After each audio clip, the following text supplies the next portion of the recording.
Y hoy es jueves, hoy es día de cuestiones económicas y hoy, porque está así con una tosecita y no nos quiere contagiar, lo tenemos vía satélite desde algún lugar del universo, de la galaxia, al señor Santiago Polo. ¿Qué tal, Santi? Tosé, parpadea. ¿Lo tenemos? Y respira. Sí. Yo lo escucho respirar. Vivo está. Porque por ahí puede pasar algo al aire y no se... Claro, O se cayó o algo. Por ahí manda un... La respiración se pero siente. No. Esto es radio en vivo. Esto es radio verdad. El satélite falló, vos. Sí, porque estaba lejos. Está en algún lugar muy, muy lejos, far away. Entonces... Levantá el tubo, Santiago, no. Levantá el tubo. No, porque tenemos un montón de cosas para charlar con nuestro amigo. Hoy encima se hace el vago. Este país es muy cambiante, ya sabemos. Tenemos los vaivenes de la economía, las cuestiones, bueno, algunas las hemos tratado a lo largo de la semana por acá, ¿no? De todo lo que está pasando. Y justo en estos momentos, en este día clave, se está tratando, en el Senado está discutiendo la movilidad jubilatoria, ¿no? Sí. Que el proyecto ya tiene media sanción en la Cámara de Diputados y veremos qué es lo que ocurre en el día de hoy. También se va a tratar el aumento de los legisladores. Claro. Algunos se levantarán la manito ahí medio como ha pasado, o levantarán bien la mano diciendo yo estoy a favor o estoy en contra. Bueno, un día recaliente en el Senado. Algunos levantan la mano y se rascan, ¿viste? Se rascan el sobaco. No hagan eso como el otro día, como la otra vez, que después terminan todos diciendo, ay, no, pero yo no quería levantar la mano, pero bueno, no sé, vino un duende y me la levantó. Basta, ¿sí? Si se van a dar de baja la dieta, se la dan de baja, y si no, admiten y dicen, yo quiero cobrar 9 millones de pesos. Claro. Escúchame, el salario pretendido por los trabajadores ya superó por primera vez el $1.000.000. Tomá. Y los legisladores 9, a este paso, en 100 años los alcanzamos. ¿Qué tal, Santi? ¿Cómo estás? Hola, Mari, ¿cómo estás? ¿Estás así, con tos? Sí, estoy un poquito congestionado, sí. No, mejor, te queremos lejos entonces, pero te queremos. Es lo más importante. Sí, estuve un poquito engripado esta semana, así que bueno, es que estamos todos así, saliendo. Esta vía. Es como uno piensa que está saliendo de la gripe, del resfrío, de lo que sea, y te vuelve a entrar. Sí. Dice, vení. Este año es eterno. Te abraza, ¿viste? Sí. Gripes que duran 3 meses. Yo creo que todo se solucionaría si mi dieta aumentara a 9 millones. Pero claro, querido, con ese no tenés ningún problema, no te enfermas más, sos inmune a todo, absolutamente a todo. ¿Qué problema vas a tener con ese salario? Pero bueno, ¿de qué vamos a hablar hoy, Santi? Bueno, si querés, ya que estamos hablando del Senado, podemos hablar de lo que está pasando hoy en el Senado. Ya venían charlando de el retroactivo, lo que se va a hacer de volver para atrás de las dietas, pero también se está tratando el tema de las jubilaciones. El proyecto de jubilaciones que fue aprobado, la reforma jubilatoria que fue aprobado con media sanción en diputados hace unos meses, se está definitivamente tratando hoy en el Senado y es muy probable que resulte aprobado. ¿Qué implica este proyecto? Bueno, implica una recomposición. Primero implica una nueva fórmula. Recordemos que el DNU que sacó Milei dio de baja la fórmula que existía hasta este momento de actualización de las jubilaciones y pensiones. Y lo que hace es plantear una nueva fórmula para los jubilados y las jubiladas, en donde se le recompone un 8,1% que fue perdido en enero. ¿Se acuerdan que enero fue un mes con una inflación muy muy alta? Y al haber paralizado la fórmula de actualización, bueno, las jubilaciones quedaron muy atrasadas y por eso hubo una gran pérdida de poder adquisitivo de las jubilaciones.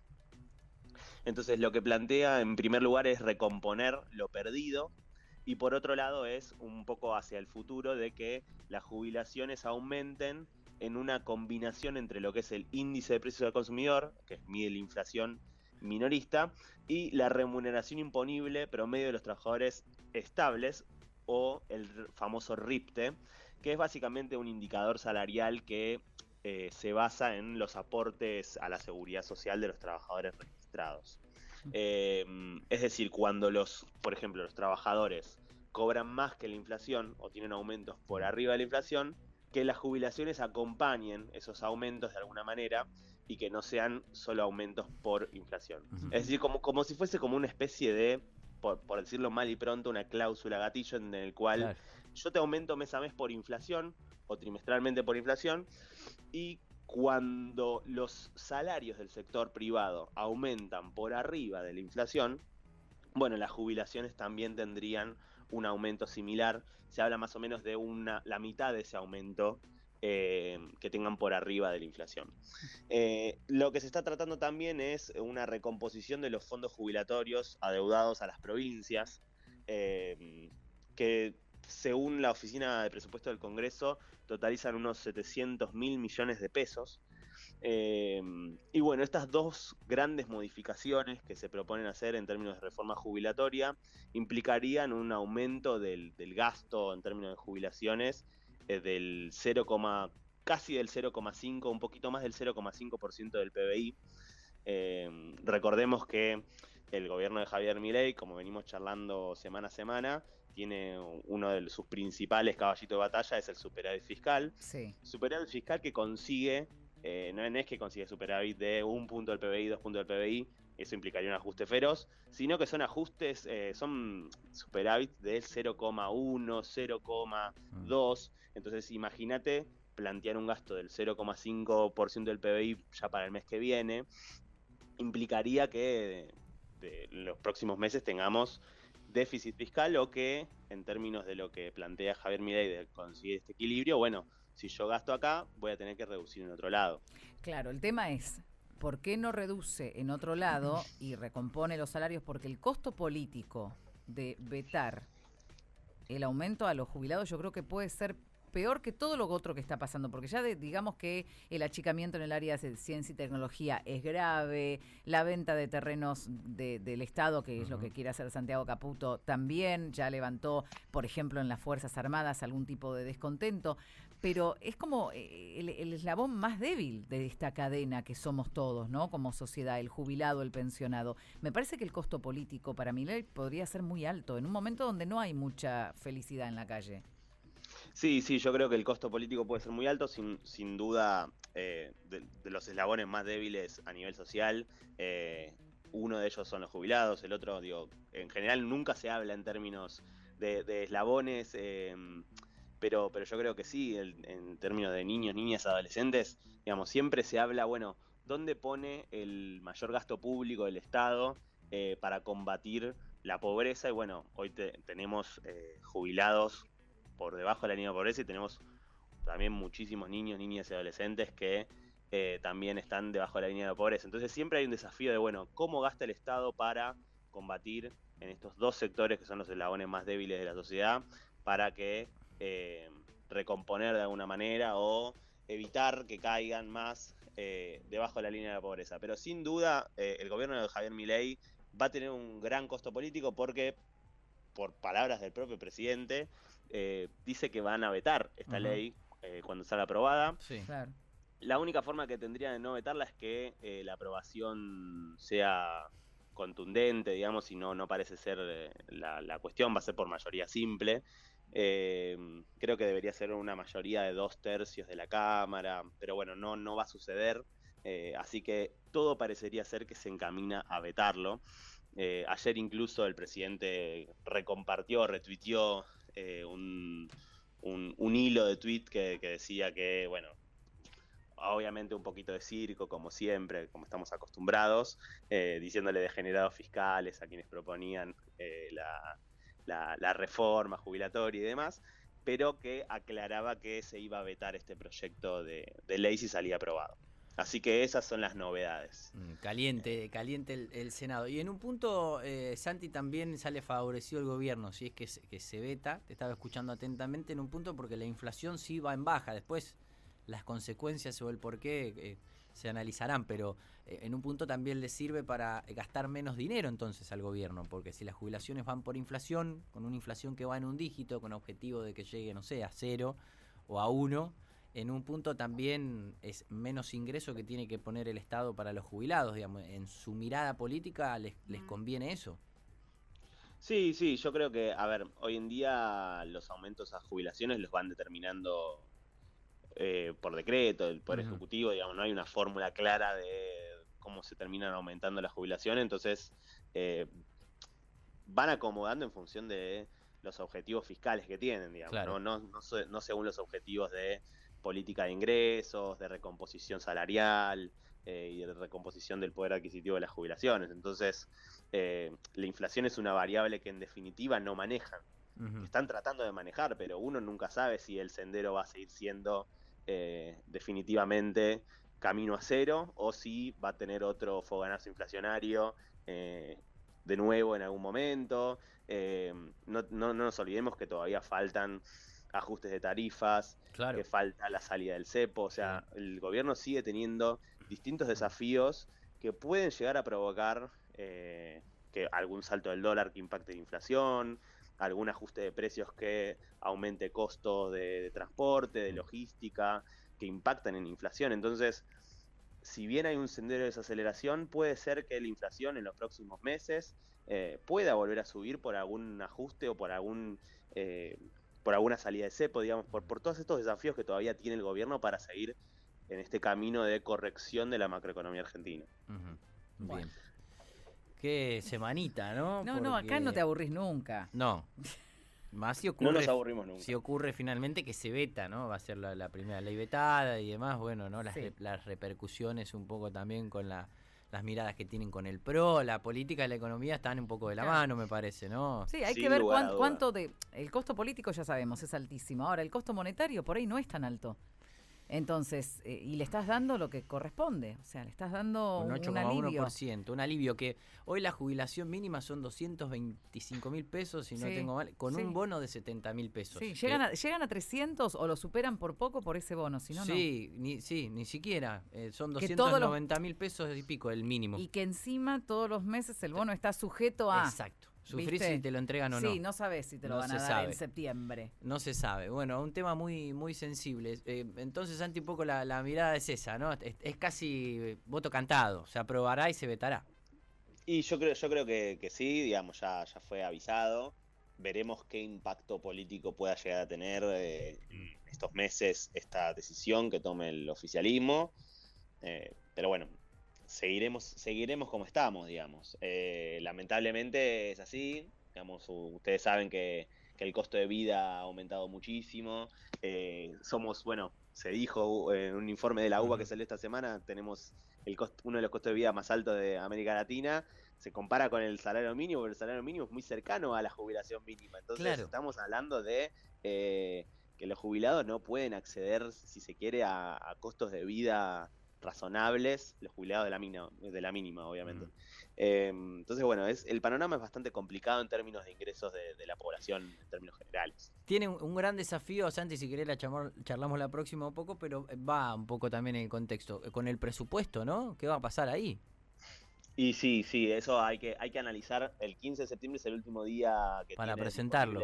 Para presentarlo. Una vez que esté presentado, yo creo que estaría bueno hacer un buen análisis de qué es lo que va a presentar el gobierno, porque bueno, el presupuesto es lo que indica cómo ve el gobierno, cuál es su proyección para el año que viene, en todos aspectos, digo, de cuánto va a valer el dólar, de cuánto piensa gastar en jubilaciones, mil y algo, ¿no? 1.000 y algo el dólar había visto yo el otro día. Pero sí, menos de 1.100 el oficial, pero a diciembre de este año. Después hay que ver cómo ve la evolución del dólar el año que viene. Claro. Porque en función de eso calcula todo. Sus gastos públicos mes a mes. Son todas proyecciones, obviamente. Después eso puede pasar, se puede cumplir, no cumplir. Pero bueno, la meta principal va a seguir siendo la que tuvo este año del déficit fiscal cero. ¿Vamos a escuchar algo de música? ¿Bancás un temita? Sí, obvio, vamos, dale. ¿Y venimos? Algo cortito, dale. Y lo tenemos nuevamente a Santiago Polo, nuestro gurú, nuestro experto en finanzas, en índices, en lo que vendrá. Y ayer se dio a conocer un dato importante. Experto en malas noticias. No. Tenemos que saber de economía y de finanzas y de un montón de cosas, Santi, porque si no nos lleva puesto el tsunami. ¿Qué se dio a conocer ayer por parte del INDEC? ¿Qué indicador importante se conoció? Bueno, gracias por el pie, María. Sí, tal cual. La actividad económica es uno de los indicadores más importantes que nos va brindando el INDEC mes a mes. Ayer se conoció el mes de junio, o sea, sería el sexto mes del año. Y bueno, claramente dio de nuevo caída. Seguimos con el sexto mes consecutivo del año, en donde la economía, la actividad económica, lo que se mide es lo que produce, digamos, los distintos sectores económicos de nuestro país, digamos, desde la industria, la construcción, el comercio, el agro, la pesca, la minería, el petróleo, todas las actividades de sectores económicos de nuestra economía, si se quiere, y da una caída del 3,9, casi 4% comparado con junio del año anterior. También da una caída muy, muy baja en comparación del mes pasado, digamos, se puede hablar como, pero sigue siendo una caída. Pero bueno, los sectores que más cayeron fueron, bueno, como comentaba, la industria, la construcción. Estamos hablando de caídas del 20% en términos del año pasado. O sea, si producíamos 10 tornillos, estamos produciendo 8. Claro. Comparado al año pasado. Es una caída fuerte que se está dando todos los meses. Todos los meses de enero a junio se fue dando estas caídas. Incluso hay consultoras que ya están estimando julio, obviamente, porque el INDEC tiene como un rezago en esa estimación. Y dan caídas también del 5, 6, 7% comparando interanualmente. Entonces, como que no se está encontrando un piso a esta caída de la actividad económica en sectores que son muy importantes en términos de puestos de trabajo. Estamos hablando de la industria, estamos hablando de la construcción, del comercio. Tuvo la peor baja en lo que va del año, que fue el 19%. Hoteles y restaurantes cayó 7% interanual. Fue tremendo. Y por ahí lo que se ve, porque hoy veía un titular por ahí al pasar, no profundicé, pero decía como que hay sectores que se están recuperando, pero no son precisamente aquellos como los que vos decías, los que dan más mano de obra, los que dinamizan más la economía. Nadie niega que puede haber sectores que se recuperan, pero no son aquellos que gravitan después en la economía en general, ¿no? Al menos en la mayoría de los hogares argentinos.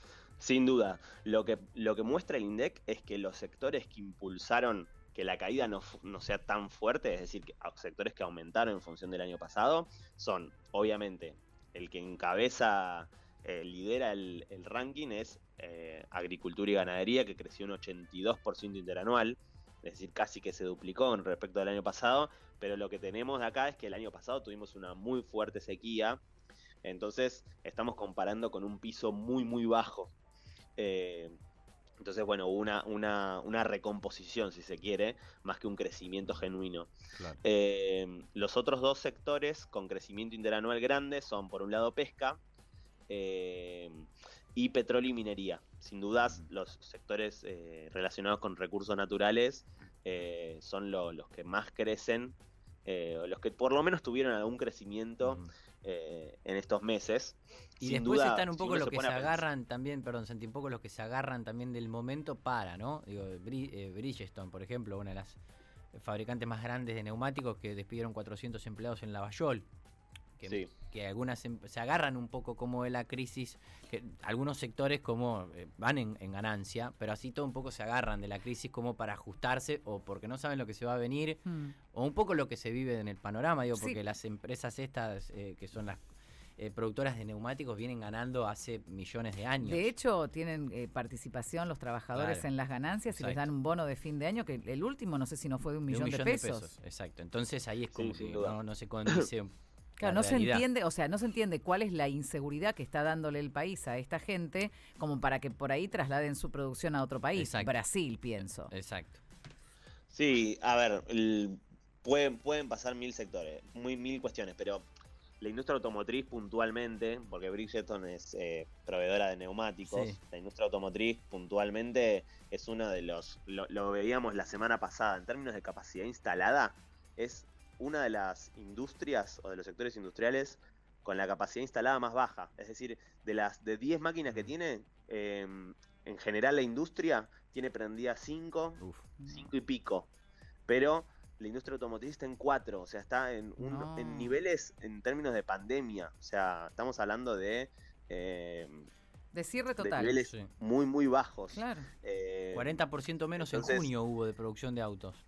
Eso, claro, eso repercute muy fuerte en todos los que son proveedores autopartistas, neumáticos, metalmecánica, digamos, toda la cadena de proveedores, que en general son pymes, algunas sí son más grandes, pero otras son pymes, les repercute sin ningún lugar a duda en términos de producción, en términos de empleo. Termina habiendo un efecto en cadena muy fuerte. Eso repercute después en los índices generales, que son los que estamos charlando. Pero bueno, sí, la verdad es que es un panorama muy complicado, sobre todo porque son industrias que están muy centradas en lo que es el mercado interno. Si bien tiene, en términos automotrices nosotros exportamos, es uno de nuestros principales productos en términos de manufacturas que exportamos por el acuerdo que tenemos con Brasil, pero también a otros países de América Latina como Chile.